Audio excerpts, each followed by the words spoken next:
이제 다 같이 일어나셔서 영과 진리로 대림절 둘째 주일 예배를 하나님께 드리시겠습니다.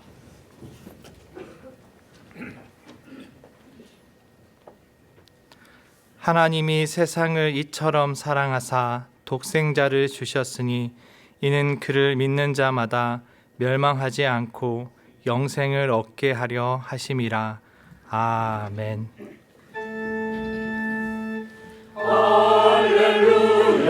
성소에서 주를 찬양하여라. 권능의 궁창에서 주를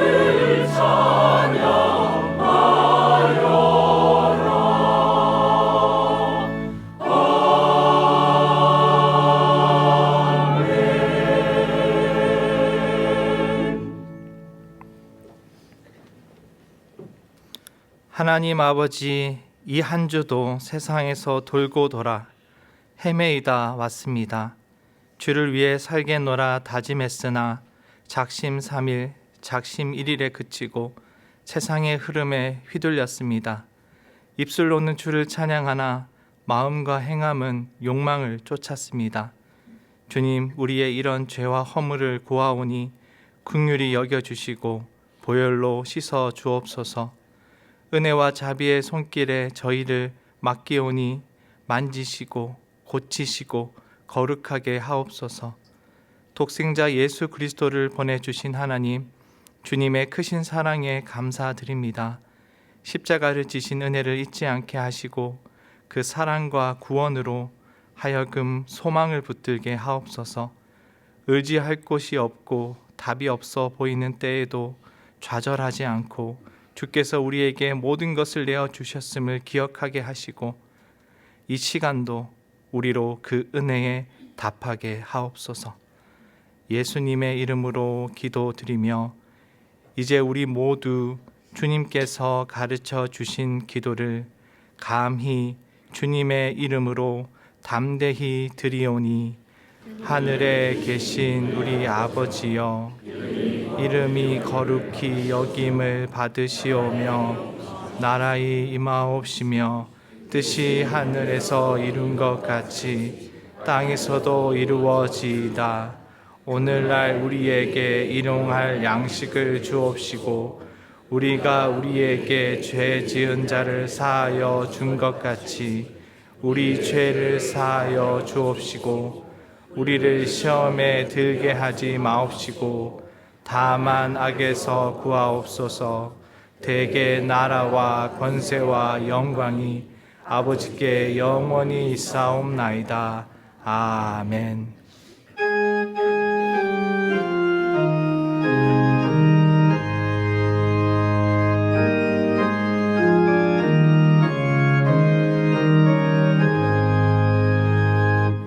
만복의 근원한 하나님, 온 백성 찬송 드리고 저 천사여 찬송하세. 찬송 성부 성자 성령.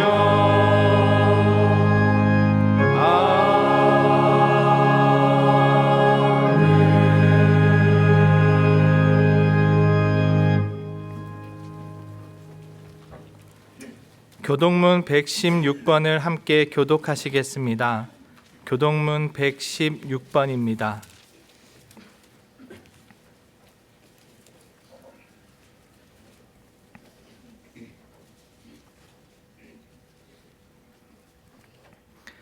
이새의 줄기에서 한 싹이 나며 그 뿌리에서 한 가지가 나서 결실할 것이요 그의 위에 여호와의 영 곧 지혜 총명의 영이요 모략과 재능의 영이요 지식과 여호와를 경외하는 영이 강림하시리니 그가 여호와를 경외함으로 즐거움을 삼을 것이며 그의 눈에 보이는 대로 심판하지 아니하며 그의 귀에 들리는 대로 판단하지 아니하며 공의로 가난한 자를 심판하여 정직으로 세상의 겸손한 자를 판단할 것이며 그의 입에 막대기로 세상을 치며 그의 입술의 기운으로 악인을 죽일 것이며 공의로 그의 허리띠를 삼으며 성실로 그의 몸에 띠를 삼으리라.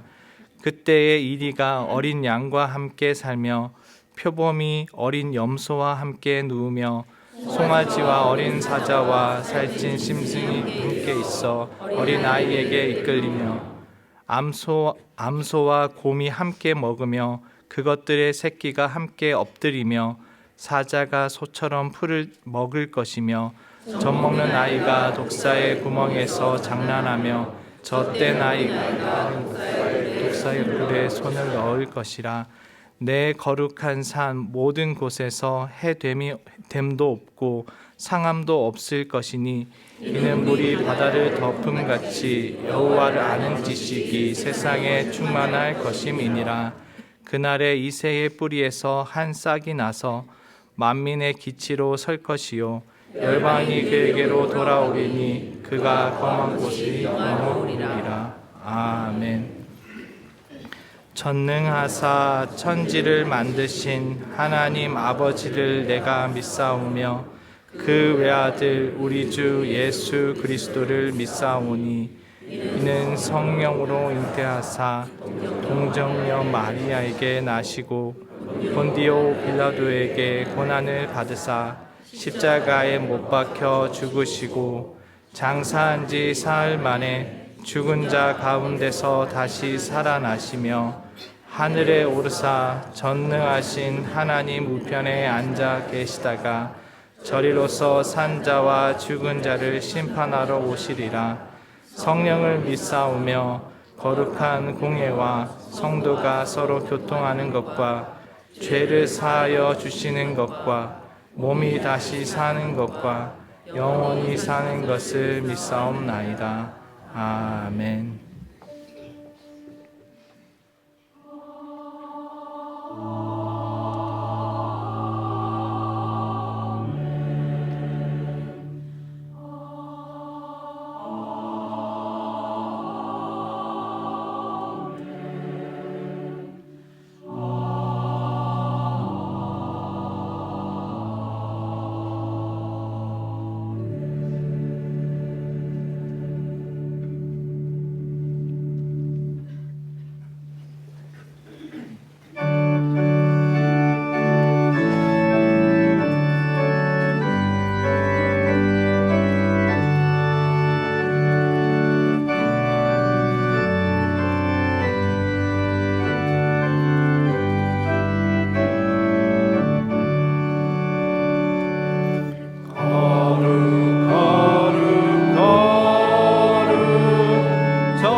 전능하신 주님 성삼위일체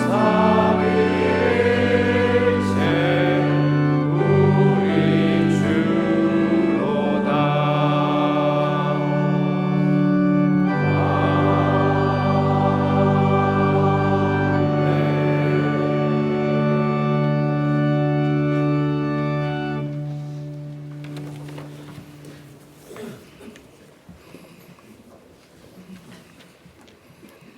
존귀와 영광과 찬양을 하나님께 올려드립니다.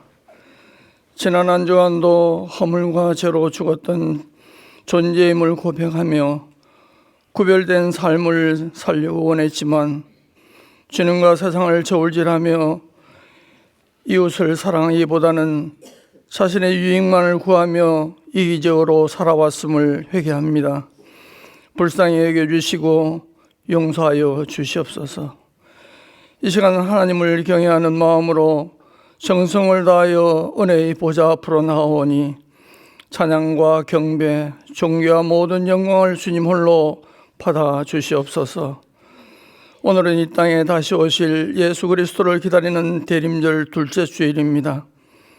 2000년 전에 이 땅에 오셨던 아기 예수님을 기억하며 다시 오실 예수 그리스도를 간절히 소망합니다.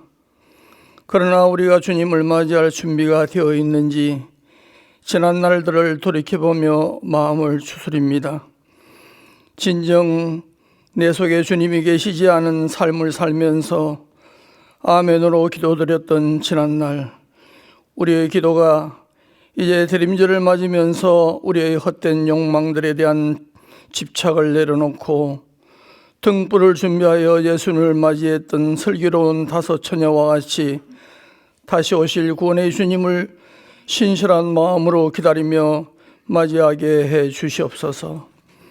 사랑의 하나님, 겨울이 되면서 더욱 추위를 느끼며 가정과 사회로부터 소외된 이웃들이 있습니다. 저들의 처지와 형편에 따라 위로와 은혜를 베풀어 주시고 저들 앞에 가로막힌 모든 걸림돌이 주님이 주시는 은혜와 삶의 지혜를 통해 희망의 디딤돌이 되게 하여 주시옵소서. 어려운 이웃과 주변을 돌아보고 그들의 고통과 어려움을 같이 아파하며 함께 나누며 따스한 주님의 사랑을 전하는 우리 모두가 되게 하여 주시옵소서. 특별히 간과없기는 이 시간도 병상에 누워 목사님이 선포하는 말씀을 영상으로 바라보며 예배를 사모하는 주님의 백성을 긍휼히 여겨 주시옵소서. 베데스다 연못가에서 소외와 무관심 속에서 하염없이 기적만 바라던 38년 된 병자에게 말씀하셨던 내가 낫기를 원하느냐라는 주님의 음성을 이 시간 그들에게 들려주시기를 원합니다. 비록 젊은 짙은 비구름의 앞이 캄캄할지라도 저 구름 너머에 푸른 하늘이 있음을 알듯이 오늘의 고통이 아무리 클지라도 고통 너머에 주님의 은총이 있음을 믿고 다시 오실 구원의 주님을 기다리며 기도하는 저들에게 은총을 베풀어 주시옵소서.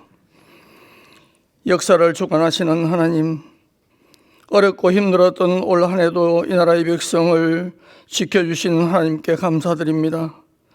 그러나 지금 우리나라는 매우 어려운 국면을 맞고 있습니다. 위기가 아닌 시대는 없었지만 이렇게 혼란한 시대가 또 있을까 싶을 정도로 세상은 어지럽습니다. 기후로 인한 재난, 끝날 줄 모르는 전쟁, 파국으로 치닫는 남북관계, 혐오와 정죄와 마음과 갈등의 극치를 보여주는 정치, 불뿌림이 경제의 몰락 등 국내외적으로 어두운 그림자를 마주합니다. 먼저 위정자들이 역사를 주관하시고 통치하시는 하나님을 두려워하며 그들의 교만한 마음과 죄악으로 부패하고 타락한 모습을 돌이켜 철저히 회개하게 해 주시옵소서. 의인 10명만 있어도 멸망시키지 않는다는 그렇게 약속하셨던 주님, 우리 모두가 기도하며 회개함으로 이 사회에 꼭 필요한 소금과 빛의 역할을 넉넉히 감당할 수 있게 하시고 주님이 찾으시는 10명의 의인의 한 사람이 되게 하여 주시옵소서. 구원의 하나님, 양화진 언덕에 주님이 친히 모퉁이 돌이 되어서 100주년 기념교회를 세워주시고 선교사들의 묘지가 되어 십자가 구원의 역사를 감당하라고 우리에게 명령하셨습니다.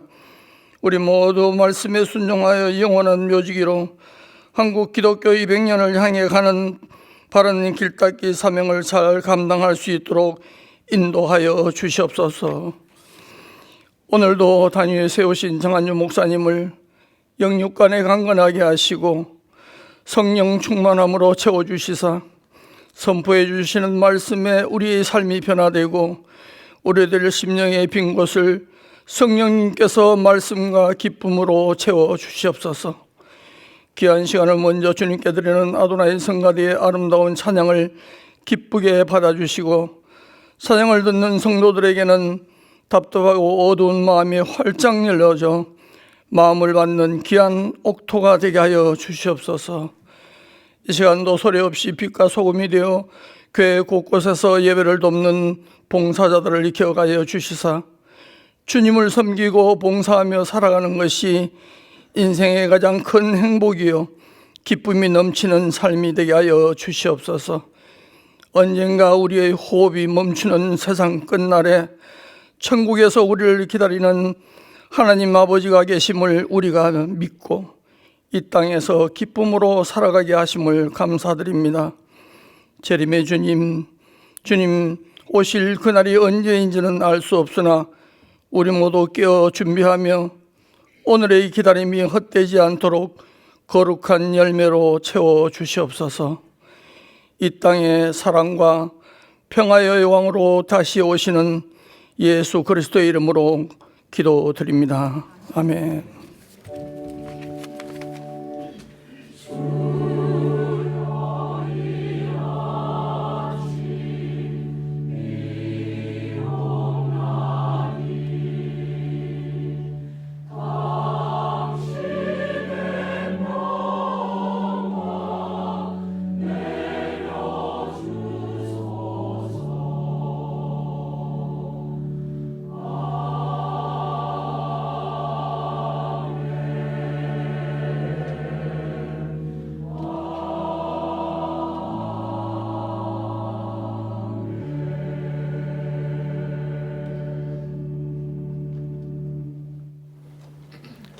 교회 소식을 알려드리겠습니다. 오늘은 주님의 성탄을 기리고 다시 오심을 대망하는 대림절 둘째 주일입니다. 대림절의 예전색은 보라색입니다. 성탄절을 맞아 제55회 세례 입교식 및 성찬식이 이번 주 수요 성경 공부 시간에 있습니다. 새가족 환영회가 이번 주 목요일 오후 6시 30분에 양화진 봉사관에서 있습니다. 7월 7일부터 11월 24일까지 등록하신 교우님의 참석을 부탁드립니다. 제16회 성경 통독 수련회가 2025년 1월 6일부터 10일까지 4박 5일간 강화 그레이스 힐에서 열립니다. 한 해를 시작하며 창세기부터 요한계시록까지 성경 전체를 완독하기 원하시는 분은 홍보관 1층 접수처와 홈페이지 신청 및 안내에서 신청해 주시기 바랍니다. 교회 학교에서 교사로 섬기실 봉사자를 모집합니다. 신앙의 다음 세대를 세워가기 위해 함께 수고하실 분은 안내에 비치된 봉사 신청서를 제출해 주시거나 홈페이지 신청 및 안내에서 신청해 주시기 바랍니다. 기타 봉사팀 모집 내용과 나머지 교회 소식은 주보를 참고해 주시기 바랍니다.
오늘 우리에게 주시는 하나님의 말씀은 에베소서 2장 1절에서 7절입니다.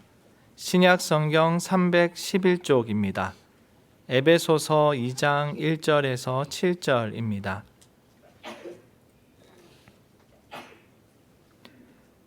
제가 봉독하겠습니다. 그는 허물과 죄로 죽었던 너희를 살리셨도다. 그때 너희는 그 가운데서 행하여 이 세상 풍조를 따르고 공중의 권세 잡은 자를 따랐으니 곧 지금 불순종의 아들들 가운데서 역사하는 영이라. 전에는 우리도 다 그 가운데서 우리 육체의 욕심을 따라 지내며 육체와 마음에 원하는 것을 하여 다른 이들과 같이 본질상 진노의 자녀이었더니 긍휼이 풍성하신 하나님이 우리를 사랑하신 그 큰 사랑을 인하여 허물로 죽은 우리를 그리스도와 함께 살리셨고 너희는 은혜로 구원을 받은 것이라. 또 함께 일으키사 그리스도 예수 안에서 함께 하늘에 앉히시니 이는 그리스도 예수 안에서 우리에게 자비하심으로써 그 은혜의 지극히 풍성함을 오는 여러 세대에 나타내려 하심이라. 아멘.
고대의 전쟁은 국가의 부를 늘리는 지름길과 같았기에 봄이 되면 전쟁을 치르곤 했습니다.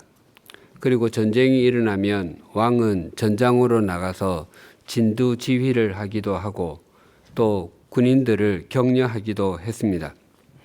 이스라엘과 암몬 사이에 전쟁이 있을 때의 일입니다. 무슨 이유에서인지 그때 다윗 왕은 전장에 나가지 아니하고 예루살렘에 그대로 머물러 있었습니다. 해질 무렵에 침상에서 일어나 왕궁 옥상을 거닐다가 한 여인이 목욕을 하는 것을 보았는데 아주 아름다웠습니다. 사람을 보내어 확인해 보니 충신 우리야 장군의 아내 밧세바라고 하였습니다. 다윗 왕은 거기서 멈추지 않았습니다. 결국 그 여인을 데리고 와서 동침했고 얼마 후에 밧세바도 사람을 보내어 자신의 임신 소식을 알렸습니다. 다윗 왕은 전장에 있는 요압 총사령관에게 급히 전가를 보내 우리아를 왕궁으로 보내게 했습니다. 다윗 왕은 자신의 알리바이를 만들기 위해서 우리아를 집으로 보내려고 했지만 그는 집으로 가지 않고 대궐 문간에서 잠을 잤습니다. 이스라엘의 군대가 모두 들판에서 진을 치고 있는데 자신만 집으로 가서 편히 쉴 수 없다는 것이 그 이유였습니다. 2번이나 그렇게 했습니다. 평소였으면 다윗 왕이 우리아에게 큰 상을 내렸을 것입니다. 하지만 자신의 알리바이를 만들려고 했기 때문에 그에게 우리아의 충성심은 걸림돌이었습니다. 결국 다윗 왕은 요압에게 편지를 써서 우리아 편에 보냈습니다. 그리고 요압은 우리아를 가장 치열한 전선에 앞세워 자연스레 전사하게 했습니다. 우리아가 요압에게 들고 간 다윗 왕의 편지는 우리아 자신의 사형 송구문과도 같았습니다. 우리아의 장례식이 마쳤을 때 다윗 왕은 또 사람을 보내어 밧세바를 데려왔고 그를 자기 아내로 삼았습니다. 하나님께서는 그 일을 아주 악하게 보셨습니다. 그래서 이번에는 하나님께서 나단 선지자를 다윗에게 보냈습니다. 그는 다윗 왕을 찾아와서는 한 이야기를 들려주었습니다. 어떤 성읍에 2 사람이 살았는데 한 사람은 부유하였고 한 사람은 가난했습니다. 그 부자에게는 양과 소가 심이 많았지만 가난한 사람에게는 어린 암양 한 마리가 전부였습니다. 그는 그 암양을 딸과 같이 여겨서 같이 먹고 같이 마시고 꼭 품고 잤습니다. 그런데 한 나그네가 부자의 집에 찾아왔습니다. 부자는 자기 양떼나 소떼 중에서 한 마리를 잡기가 아까웠습니다. 그래서 가난한 사람의 암양을 빼앗아서 나그네를 대접하였습니다. 다윗 왕은 그 부자의 소행이 몹시 괘씸하다고 여겨져서 더 이상 이야기를 들을 수가 없었습니다. 그래서 외쳤습니다. 하나님께서 확실히 살아계심을 두고서 맹세하지만 그런 일을 한 사람은 죽어야 마땅합니다. 또 그가 그런 일을 하면서도 불쌍히 여기는 마음이 전혀 없었으니 그는 마땅히 그 어린 암양을 4배로 갚아 주어야 합니다. 그때 나단 선지자가 이렇게 말했습니다. 당신이 바로 그 사람입니다. 시편 51편은 다윗이 기록한 시입니다. 그 표제어가 이러합니다. 다윗의 시, 인도자를 따라 부르는 노래. 다윗이 밧세바와 동침한 후 선지자 나단이 그에게 왔을 때. 다윗은 이렇게 고백했습니다. 시편 51편 3절에서 5절입니다. 무릇 나는 내 죄가를 아오니 내 죄가 항상 내 앞에 있나이다. 내가 주께만 범죄하여 주의 목전에 악을 행하여 싸우니 주께서 말씀하실 때에 의로우시다 하고 주께서 심판하실 때에 순전하시다 하리이다. 내가 죄악 중에서 출생하였으며 어머니가 죄 중에서 나를 잉태하였나이다. 다윗은 자신이 하나님이 없는 삶, 하나님을 등진 삶을 살았을 때 얼마나 심한 악을 행하며 살게 되는지를 처절하게 고백합니다. 오늘 본문도 하나님이 없는 삶, 하나님을 등진 삶이 어떠한지를 적나라하게 말씀하고 있습니다. 오늘 본문 1절이 이렇게 증가합니다. 그는 허물과 죄로 죽었던 너희를 살리셨도다. 우리를 하나님이 없는 삶, 영적인 죽음에 이르게 한 것이 허물과 죄라고 합니다. 허물은 경계를 벗어나는 것, 탈선이라고 했습니다. 더 나아가 하나님께서 정해주신 길에서 벗어나 하나님의 영역까지 침범하는 것을 포함합니다. 그래서 허물은 마땅히 걸어야 할 진리의 길, 생명의 길을 걷지 않는 것이며 하나님께서 말씀하신 것 중에서 행해야 할 내용을 행하지 않고 지켜야 할 내용을 지키지 않은 죄라고 할 수 있습니다. 또한 죄의 문자적인 의미는 관역에서 벗어나는 것 또는 관역이 없는 것이라고 했습니다. 자신이 쏜 화살이 관역을 향해 날아가지 않는 것은 제대로 조준을 하지 않았거나 다른 관역을 향해서 겨누었기 때문입니다. 즉 자신의 삶이 마음에서부터 이미 진리의 관역이 아니라 세속적 가치관이라는 관역을 향해 겨누고 있었기 때문입니다. 그래서 죄는 하나님께서 말씀하신 것 중에서 행하지 않아야 할 내용을 행하고 멀리해야 할 내용을 즐기는 것이라 할 수 있습니다. 그래서 허물과 죄는 행해야 할 말씀은 행하지 않고 행하지 않아야 할 말씀은 행하는 하나님 앞에서 행하는 총체적인 범죄라고 할 수 있습니다. 죄의 싹슨, 즉 대가는 죽음이라고 했으니 허물과 죄 가운데 있는 사람이 죽음에 머물러 있는 것은 당연한 이치입니다. 2절과 3절이 이렇게 증가합니다. 그때에 너희는 그 가운데서 행하여 이 세상 풍조를 따르고 공중의 권세 잡은 자를 따랐으니 곧 지금 불순종의 아들들 가운데서 역사하는 영이라. 전에는 우리도 그 가운데서 우리 육체의 욕심을 따라 지내며 육체와 마음에 원하는 것을 하여 다른 이들과 같이 본질상 진노의 자녀이었더니 그때에 너희는 그 가운데서 행했다라는 것은 우리가 예수 그리스도로 말미암아 살림을 받기 전에 우리가 익숙하게 따라서 행했던 것이 있었다는 것입니다. 그것을 세 가지로 말씀합니다. 첫째는 허물과 죄로 죽은 사람은 이 세상 풍조를 따릅니다. 세상은 헬라어로 코스모스인데 공간적 배경을 표현하는 말이고 풍조는 헬라어로 아이온인데 시간적 배경을 표현하는 말입니다. 그래서 이 두 단어는 모두 하나님이 없는 삶, 하나님을 등진 삶을 사는 이 세상을 가리킵니다. 그래서 세상 풍조 앞에 작은 숫자 1이 있고 아래에 주난을 보면 헬, 즉 헬라어로 세대라고 되어 있습니다.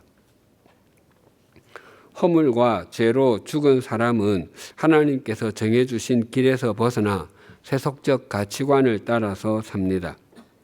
그래서 바울은 그런 삶을 중단할 것을 권면합니다.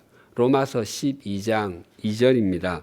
너희는 이 세대를 본받지 말고 오직 마음을 새롭게 함으로 변화를 받아 하나님의 선하시고 기뻐하시고 온전하신 뜻이 무엇인지 분별하도록 하라. 이 세대를 본받지 말고 변화를 받으라고 권면합니다. 영어 성경은 본받다와 변화를 받다를 의미 있는 단어로 번역합니다. 본받다를 conform으로, 변화를 받다를 transform으로 번역했습니다. 콘은 일치 그리고 동의를 뜻하는 접두어이고 form은 틀, 모양이라는 뜻입니다. 그리고 trans는 바꾸다를 뜻하는 접두어입니다. 즉 우리가 세속적 가치관을 따르지 않고 하나님의 선하시고 기뻐하시며 온전하신 뜻을 구하고 그 뜻의 통로가 되는 삶을 살기 위해서는 세상 사람들이 사는 틀이나 세상 사람들이 가진 가치관의 틀과는 다른 틀을 가져야 가능합니다. 진정한 삶의 변화는 마음의 틀을 바꾸는 데서부터 시작됩니다. 국화빵 틀에 밀가루 반죽을 넣으면 국화빵이 나오고 붕어빵 틀에 반죽을 넣으면 붕어빵이 나옵니다. 반죽을 빛의 삼원색인 빨간색, 초록색, 파란색으로 바꾸어 넣어도 빵의 모양은 바뀌지 않습니다. 또한 밀가루 반죽이 아니라 보리 반죽, 쌀 반죽 등 온갖 곡식의 반죽으로 바꾸어도 빵의 모양은 바뀌지 않습니다. 우리의 빵의 모양을 바꾸려면 그 틀을 바꾸어야 합니다. 우리의 삶을 바꾸려면 세속적 가치관에서 하나님의 말씀으로 그 틀을 바꾸어야 합니다. 요한일서 2장 15절에서 17절은 이렇게 말씀합니다. 이 세상이나 세상에 있는 것들을 사랑하지 말라. 누구든지 세상을 사랑하면 아버지의 사랑이 그 안에 있지 아니하니 이는 세상에 있는 모든 것이 육신의 정욕과 안목의 정욕과 이생의 자랑이니 다 아버지께로부터 온 것이 아니요 세상으로부터 온 것이라. 이 세상도 그 정욕도 지나가되 오직 하나님의 뜻을 행하는 자는 영원히 거하느니라. 이 세상이나 세상에 있는 것들은 이 세대라고 할 수도 있고 세속적 가치관이라고도 할 수 있을 것입니다. 세속적 가치관은 더 많은 것을 움켜쥐고 더 많은 것을 누리는 것이 최상의 삶이라고 유혹하는 육신의 정욕으로 다가옵니다. 또한 눈에 더 커 보이는 것, 더 좋아 보이는 것을 추구하느라 영원한 것을 보지 못하게 하는 안목의 정욕으로 다가오기도 합니다. 그리고 세상에서 더 높은 자리에 앉는 것과 더 큰 권력을 갖는 것이 성공한 인생이라고 유혹하는 이생의 자랑으로 다가오기도 합니다. 하나님이 없는 삶, 하나님을 등진 삶은 끊임없이 세상 풍조를 따르도록 유혹합니다. 그렇지만 이 세상 풍조를 따르는 삶의 마지막은 깊은 한숨과 후회로 마침표를 찍게 됩니다. 둘째로 허물과 죄로 죽은 사람은 공중의 권세 잡은 자를 따릅니다. 고대의 사람들은 공중에는 여러 신들과 귀신으로 가득 차 있다고 생각하곤 했습니다. 공중의 권세를 잡은 자는 마귀 사탄을 가리킵니다. 공중의 권세 잡은 자는 다양한 모습으로 우리를 찾아와서 우리를 무너뜨리려고 합니다. 아담과 하와에게는 교묘한 모습으로 찾아와 교묘한 말로 유혹했습니다. 사탄은 뱀의 모습으로 아담과 하와를 찾아왔는데 아마 비단뱀의 모습으로 찾아오지 않았을까 생각해 봅니다. 하나님께서는 동산에 있는 모든 나무의 열매는 내가 먹고 싶은 대로 먹어도 되지만 선악을 알게 하는 나무의 열매만은 먹어서는 안 된다. 그것을 먹는 날에는 반드시 죽는다라고 말씀하셨습니다. 하지만 사탄은 하나님이 정말로 너희에게 동산 안에 있는 모든 나무의 열매를 먹지 말라고 말씀하셨냐라고 물었습니다. 하나님께서는 모든 열매 중에서 한 열매만은 결코 먹지 말라고 말씀하셨음에도 사탄은 하나님이 모든 열매를 먹지 말라고 말씀하신 것이 아니라면 한 열매 먹는 것만 정도는 괜찮지 않겠느냐라고 돌려서 말해 유혹했습니다. 또 베드로전서 5장 8절은 이렇게 말씀합니다. 근신하라 깨어라 너희 대적 마귀가 우는 사자와 같이 두루 다니며 삼킬 자를 찾나니. 마귀는 사자와 같은 무서운 모습으로 다가오기도 합니다.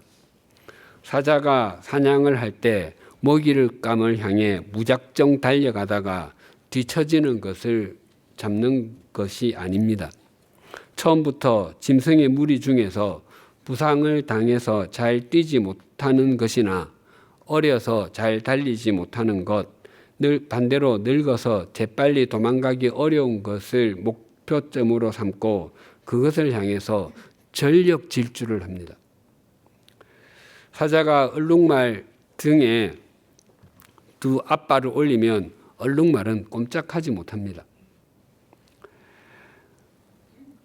그때 사자는 정확하게 말의 목을 물어서 목숨을 끊습니다. 사자가 얼룩말만 사냥감으로 삼는 것이 아닙니다.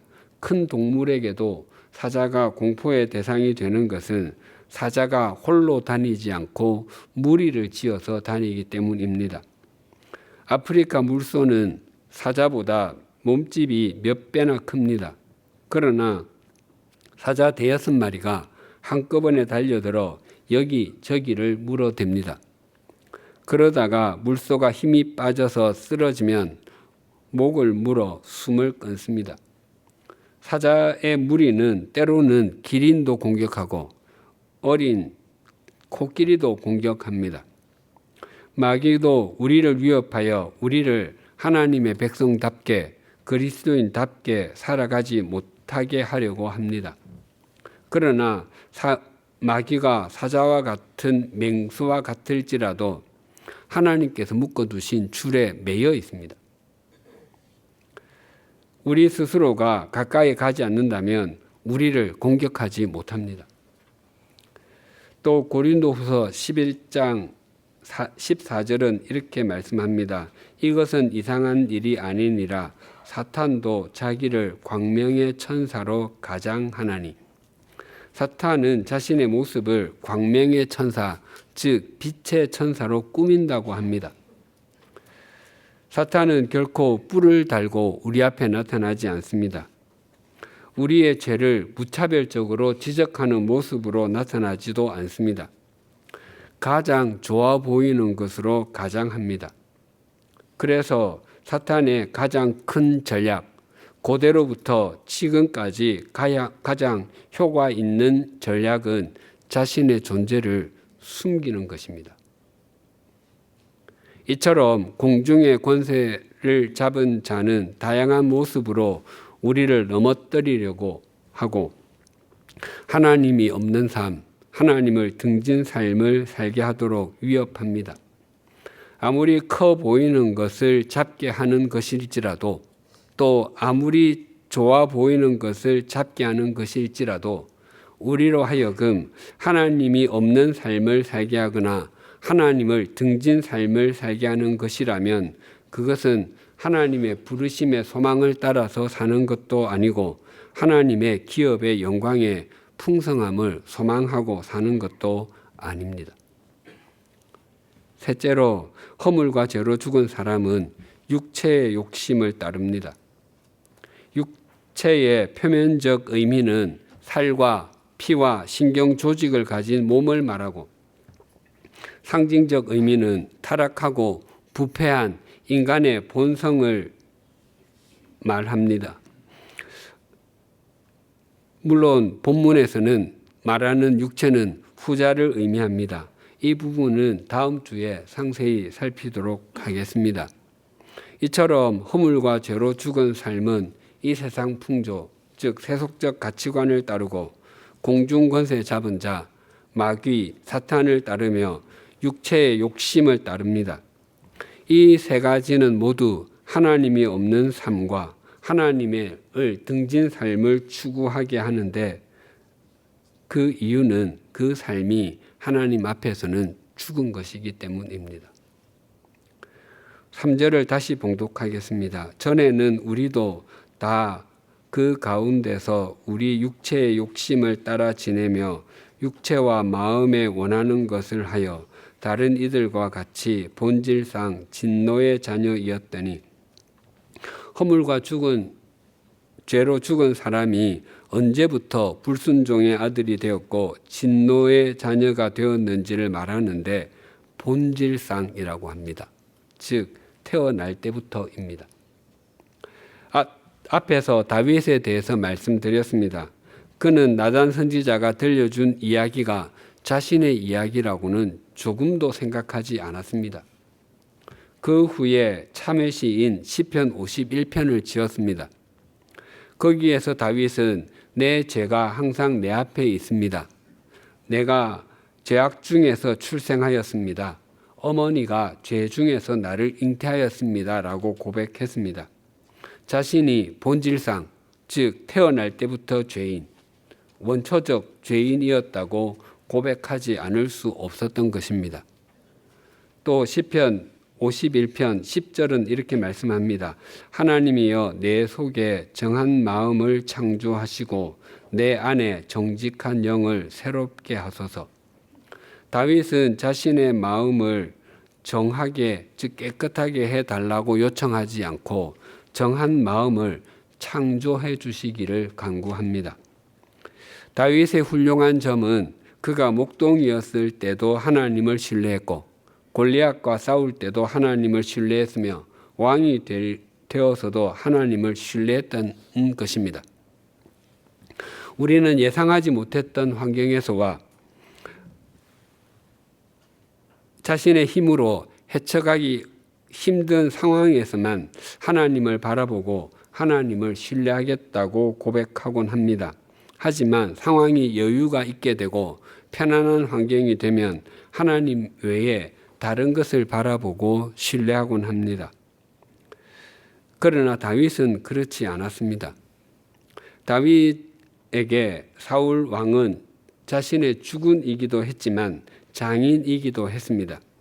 장인이 사위를 잡겠다고 전국에서 가려 뽑은 군인 3,000명을 데리고 다녔습니다. 다윗은 사울 왕을 죽일 수 있는 절호의 기회가 2번이나 있었습니다. 그럼에도 자신이 재판관, 해결자가 되려고 하지 않았습니다. 또한 사울 왕의 추격을 피해 블레셋의 가드 왕 아기스에게로 갔다가 여의치가 않자 도망을 나와야 했습니다. 그때 다윗은 미친 채 하면서 대문에 뭔가를 끄적거리기도 하고 침을 수염에 흘리며 도망을 나와야 했습니다. 그때도 다윗은 너희는 여호와의 선하심을 맛보아 알지어다. 그에게 피하는 자는 복이 있도다 라고 노래했습니다.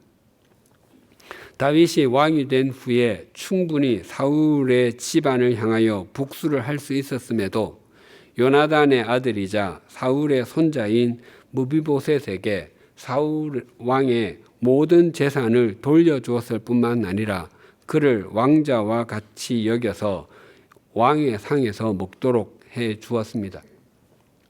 이러했던 다윗이 아무런 죄의식도 없이 너무도 자연스럽게 밧세바와 동침하고 그의 남편 우리아를 살인 교사하는 것을 보고 자신이 본질상 진노의 자녀인 것을 인정하지 않을 수 없었고 자기 속에 정한 마음을 창조해 주시기를 간구하지 않을 수 없었던 것입니다. 사도 바울이 그의 생애 마지막에 써보낸 편지가 디도서와 디모데 전후서입니다. 바울은 디모데 전서에서 이렇게 고백했습니다. 디모데 전서 1장 15절입니다. 미쁘다 모든 사람이 받을 만한 이 말이여 그리스도 예수께서 죄인을 구원하시려고 이 세상에 임하였다 하였도다. 내가 죄인 중에 괴순이라. 미쁘다의 의미는 신실하다, 충분하다입니다. 즉 지금 자신이 하는 이 말은 모든 사람이 들어야 하는 내용이고 모든 사람에게 충분히 적용되는 중요한 말이라는 의미입니다. 그러고서 나는 죄인 중에 괴수입니다라고 고백했습니다. 우리말 괴수의 사전적 의미는 못된 짓을 하는 무리의 우두머리입니다. 바울이 자신을 이렇게 표현하는 것은 자신이 전직 불법 단체의 우두머리였기 때문에 말하는 것이 아닙니다. 괴수의 문자적인 의미는 첫 번째입니다. 즉 예수 그리스도께서 이 세상에 오셔서 세상 사람들을 죄가 많고 큰 순서대로 한 줄로 일렬로 쭉 세웠는데 자신이 그때의 1번이라는 것입니다. 그래서 내가 괴순이라를 영어로 표현하면 I am the first입니다. 그리고 바울은 이 고백, 내가 죄인 중에 괴순이라를 과거형으로 고백하지 않고 현재형으로 고백합니다. 즉 생의 마지막을 얼마 남겨놓지 않은 상황에서도 바울 자신은 주님께서 베푸시는 은혜와 평강이 아니었다면 자신은 여전히 불순종의 아들이고 진노의 자녀로 이 세상 풍조를 따르고 공중의 권세를 잡은 자를 따르며 육체의 욕심을 따라 살 수밖에 없었을 터인데 그 은혜와 평강으로 말미암아 주님의 사도로 살고 있다는 것입니다. 물론 다윗 왕도 동일하게 불순종의 아들로 진노의 자녀로 살 수밖에 없었지만 주님의 은혜와 평강으로 말미암아 믿음의 사람이 되었고 또 예수님의 조상이 되었으며 이스라엘에 지지 않는 별이 되었습니다. 우리나라는 뜬금없이 선포된 계엄령으로 광풍이 휘몰아치는 지난 한 주간을 보냈습니다. 어떻게 이런 일이 일어날 수 있는지 잘 받아들여지지 않습니다. 우리나라가 과거 군부 독재 시절에서부터 현재 민주화를 이루기까지 많은 희생이 있었습니다. 이제는 더 이상 자기 국민에게 총구를 겨누는 일은 다시 일어나지 않도록 기도하십시다. 어제 국회에서 있었던 대통령 탄핵안 표결이 불성립으로 종결되었습니다. 이후의 모든 일들을 통해서 하나님의 정의와 공의가 이루어지도록 기도하십시다. 이후로 언론과 방송 또 각종 미디어를 통해서 국민을 자극하는 말들이 흘러나오게 될 것입니다. 또한 정치인들은 자신의 이익과 정치적인 입지를 지키기 위해서 이합 집산을 계속할 것입니다. 거기에 휘말리게 되면 우리 모두가 패자가 됩니다. 민주주의는 다수결의 원칙을 따르고 있습니다. 하지만 다수의 횡포로부터 소수를 보호하기 위한 제도적 장치가 법치주의입니다. 법치주의가 이루어지지 않으면 우리 사회는 다수 혹은 힘이 세고 목소리가 큰 사람들이 전횡을 일삼는 무법천지가 되고 말 것입니다. 그래서 정치인은 물론 모든 국민이 사법부가 바르게 판단하고 바르게 판결하도록 기도하십시다. 그리고 모든 사람이 사법부의 판결을 존중해 가십시다. 혹 내가 생각하는 대로만 이루어져야 한다고 고집 부리지 마십시다. 내가 생각하는 대로만 이루어져야 한다고 생각하는 것은 입법, 사법, 행정의 법치주의의 근간을 이루는 상권 분립의 조화와 균형을 깨뜨리고 우리 사회를 무법천지로 만들려고 하는 것과 같습니다. 그리고 정치인들이 진정으로 국민과 나라의 미래를 생각하는 진정한 공복이 되고 또 그런 사람이 정치인이 되도록 기도하십시다. 오늘은 주님의 성탄을 기리고 다시 오심을 대망하는 대림절 둘째 주일입니다. 이 한 주간이 진정한 대림절이 되기를 원한다면 우리 모두 대한민국의 입법부, 사법부, 행정부 너머에서 지금 이 순간에도 우리나라의 역사를 주관하시고 섭리하시는 하나님을 바라보십시다. 이후 어떤 과정으로 진행되든 어떤 결과가 나오든 그것을 하나님의 섭리로 받아들이십시다. 그리고 우리의 창문을 열고 우리 자신을 바르게 세워 가십시다. 우리가 예수 그리스도로 말미암아 생명을 얻었음에도 마치 하나님 앞에서 죽은 자처럼 이 세상 풍조를 따르고 공중의 권세 잡은 자를 따르며 육체 욕심을 따라 지냈던 것을 회개하십시다. 그리고 진정한 그리스도인 하나님의 통로다운 통로로 신실하게 살아가십시다. 그때에 하나님께서는 우리를 통해서 우리나라의 환부를 도려내시고 친히 싸매어 주시며 예수 그리스도 안에서 우리나라를 다시 살려 새로운 대한민국으로 만들어 주실 것입니다. 기도하시겠습니다. 허물과 죄로 죽었던 우리를 살리신 하나님 아버지, 우리는 본래 이 세상 풍조를 따르고 공중의 권세 잡은 자를 따르며 육체의 욕심을 따라서 지냈던 존재입니다. 끝까지 그렇게만 살았다면 그 삶에서 크게 성공해 보이는 삶을 살았을지라도 결국 육체만을 위한 삶을 살다가 영원히 멸망하고 말았을 것입니다. 그런 우리를 영원히 건져 주시기 위해서 이 땅에 예수 그리스도를 보내주심을 감사합니다. 특별히 세상에 오신 주님과 다시 오실 주님을 기다리는 대림절 둘째 주일을 맞게 해주셔서 감사합니다. 우리 모두가 진정으로 그리스도인다운 그리스도인의 삶과 하나님의 통로다운 통로의 삶을 신실하게 살아내게 하여 주시옵소서. 그래서 우리 모두가 우리 사회를 바르게 세우는 초석들이 되게 하여 주시옵소서. 하나님 아버지, 갑작스러운 계엄령 선포로 우리나라가 태풍의 소용돌이 한가운데 있습니다. 이후에 대한민국에서 이루어지는 일들을 통해 하나님의 정의와 공의가 이루어지게 해 주십시오. 내 생각과 동일하게 전개되든 다르게 전개되든 그 결정에 겸허하게 승복하게 하여 주시옵소서. 하나님의 말씀은 절대적인 진리이지만 합리적이고 상식적이며 이성적이고 분별력 있는 것을 보편적인 진리로 받아들이는 우리 사회가 되게 하여 주시옵소서. 하나님께서 세상의 역사를 주관하시고 섭리하고 계심을 신뢰합니다. 또한 우리나라를 사랑하시고 지금까지 역사에 해 오신 것도 믿습니다.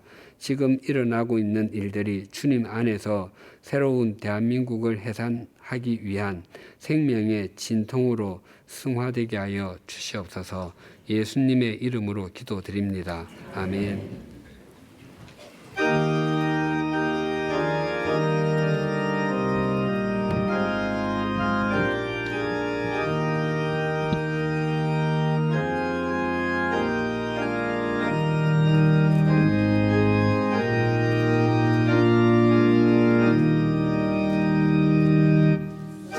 세상에 롯된 시대 거리고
하나님 아버지, 오늘 말씀을 통하여 세상을 따르게 되는 때는 하나님을 바라보기를 멈추는 순간임을 알게 하시니 감사합니다.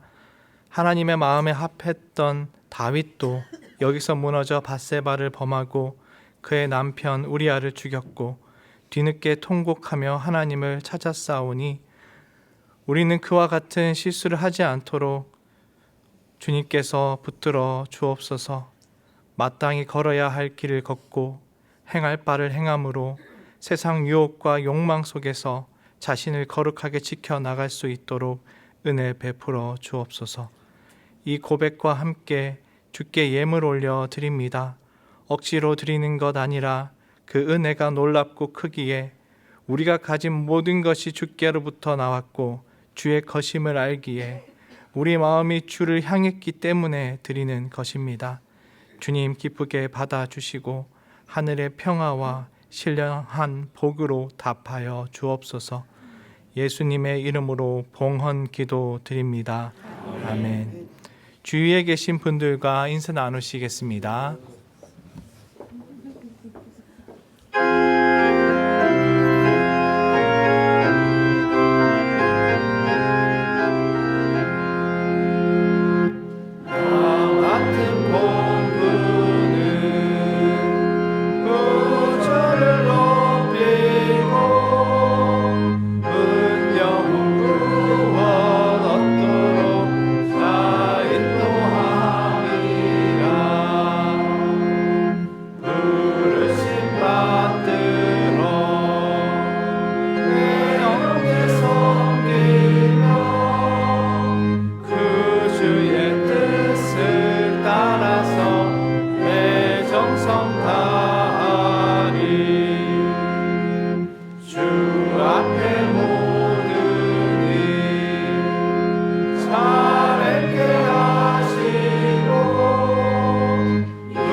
우리 주 예수 그리스도의 은혜와 하나님 아버지의 사랑과 성령님의 교통하심이 대림절 둘째 주일을 맞아 이 세상 풍조와 공중의 권세 잡은 자 육체의 욕심을 따라 살지 않고 진정한 그리스도인으로 하나님의 통로다운 통로로 살아가기를 소망하고 결단하는 주님의 사람들과 100주년 기념교회 위에 지금으로부터 영원토록 함께 해 주시기를 간절히 축원하옵나이다.